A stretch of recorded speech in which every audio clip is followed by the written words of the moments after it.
આજે આમોદ ચોકડી પરથી પસાર થતો નેશનલ હાઈવે નંબર 64 છેલ્લા ઘણા સમયથી ખૂબ બિસ્માર હાલતમાં હોય, અવારનવાર ખૂબ કઈ અકસ્માત પણ થાય છે, ગાડીઓને પણ નુકસાન થાય છે। અગાઉ પણ તંત્રને જાણ કરવામાં આવી હતી, પણ આ ભ્રષ્ટ તંત્રના પેટનું પાણી આજ દિન સુધી હલતું નથી। ગઈકાલે જ્યારે તેના તૈયારીના ભાગરૂપે અમે આંદોલનની ચીમકી આપી,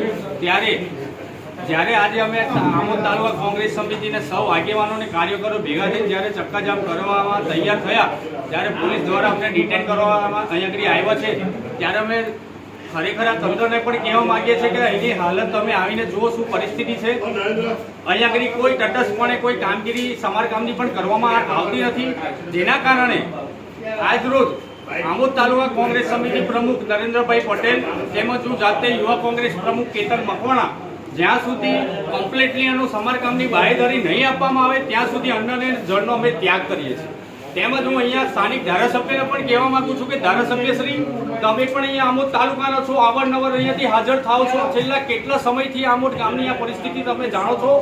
તો તમને પણ આ બાબતે જે તે લાગતા હતા અધિકારીને રજૂઆત કરો ને તમને પણ શરમ લાગવી જોઈએ કે આપણા આમોદ ચોકડીની શું પરિસ્થિતિ અમને કરી દીધી છે। એટલે નૈતિકતાની જોડે તમારે પણ રાજીનામું આપી દેવું જોઈએ જો અધિકારી તમારું સાંભળતા ના હોય।